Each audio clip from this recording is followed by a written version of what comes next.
प्रादेशिक समाचार एकांश भोपाल से प्रस्तुत है विदिशा जिले की चिट्ठी। आलेख वेद प्रकाश शर्मा।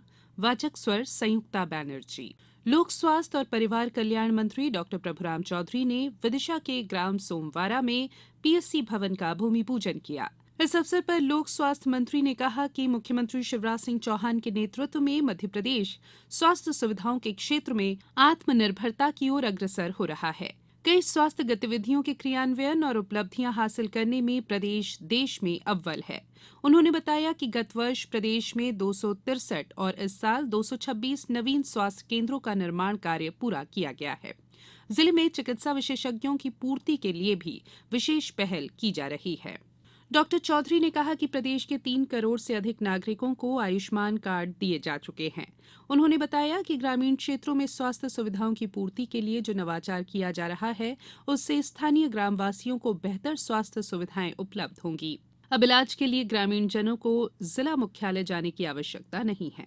उन्होंने ग्राम सोमवारा में 1,64,92,000 की लागत से नवीन लोक स्वास्थ्य केंद्र भवन का भूमि पूजन कर अनावरण पट्टी का लोकार्पण किया।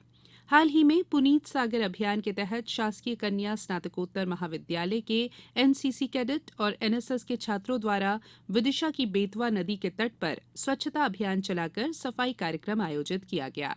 विदिशा जिले में वन अधिकार अधिनियम 2006 के तहत पूर्व के निरस्त दावों के पुनरीक्षण का काम एमपी वन मित्र पोर्टल के माध्यम से ऑनलाइन क्रियान्वित है। कलेक्टर उमाशंकर भार्गव ने ग्राम स्तर पर, उपखंड स्तर पर लंबित दावों की जानकारी देते हुए बताया कि जिले में ग्राम स्तर पर कुल 9,711 लंबित दावों का त्वरित निराकरण किया जा रहा है। समूचे प्रदेश की तरह विदिशा जिले में निःशक्त व्यक्तियों के लिए सिविल सेवा प्रोत्साहन योजना प्रदेश सरकार द्वारा संचालित की जा रही है। योजना के तहत निःशक्त व्यक्तियों द्वारा सिविल सेवा की प्रारंभिक परीक्षा देने के लिए 20,000 रुपए, मुख्य परीक्षा दिलाने के लिए 30,000 रुपए और अंतिम चयन होने पर राज्य शासन द्वारा 20,000 रुपए दिए जा रहे हैं। पर्यटन को बढ़ावा देने के लिए प्रदेश में 9 नए स्थलों का चयन किया गया है, जिसमें विदिशा जिले में संजय सागर परियोजना भी शामिल है। कलेक्टर ने अधिकारियों के साथ बैठक में ये जानकारी दी। उन्होंने बताया कि राजस्व कार्यों के मामले में प्रदेश स्तरीय रैंकिंग सूची में विदिशा जिला तीसरे स्थान पर, जबकि संभागीय स्तरीय सूची में पहले स्थान पर है। उन्होंने प्रगति की ये रफ्तार बनाए रखने के लिए सभी को पूरी लगन के साथ काम करने के निर्देश दिए। कृषि प्रधान विदिशा जिले में प्रधानमंत्री फसल बीमा योजना अंतर्गत वर्ष 2022 रबी मौसम में चना, मसूर, गेहूं और राई सरसों फसलों का बीमा करने और उससे प्रति किसानों को जागरूक करने एक प्रचार रथ के साथ जागरूकता अभियान चलाया गया है। इस दौरान प्रचार रथ में मौजूद बीमा कंपनी के प्रतिनिधियों ने फसल बीमा योजना के बारे में कृषकों से चर्चा कर उन्हें जानकारी दी।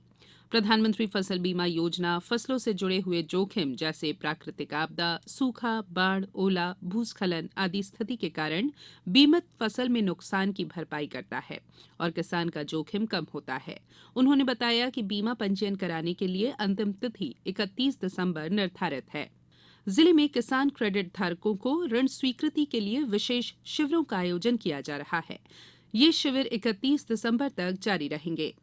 पिछले दिनों महिला बाल विकास विभाग द्वारा सुशासन सप्ताह के अंतर्गत जिले भर में कुपोषण से आजादी के कार्यक्रम आयोजित कर कुपोषित बच्चों के स्वास्थ्य जांच, दवा वितरण और उनके अभिभावकों, पोषण मित्रों के लिए पोषण प्रबंधन पर उन्मुखीकरण कार्यशाला का आयोजन किया गया। कार्यशाला में बच्चों का स्वास्थ्य परीक्षण कर उन्हें आयरन सिरप, एंटीबायोटिक दवा और आयुष विभाग से सुपुष्टि चूर्ण का वितरण किया गया। सुशासन सप्ताह के दौरान विदिशा जिले में नित नवाचार किए जा रहे हैं, जिसमें ऑनलाइन आवेदकों को समस्याओं का निराकरण घर बैठे ही मिल रहा है। शासकीय कन्या महाविद्यालय विदिशा की बीए प्रथम वर्ष की छात्रा सोनिया चौधरी ने हाल ही में वाराणसी में आयोजित तृतीय Kashi cup open national taekwondo प्रतियोगिता में रजत पदक प्राप्त कर विदिशा और महाविद्यालय का नाम रोशन किया है। वहीं उच्च शिक्षा विभाग की विश्वविद्यालयीन प्रतियोगिता में महाविद्यालय की दूसरी छात्रा वैशाली बड़ौदिया बरकतुल्ला विश्वविद्यालय का प्रतिनिधित्व करेंगी। जिले की चिट्ठी समाप्त हुई।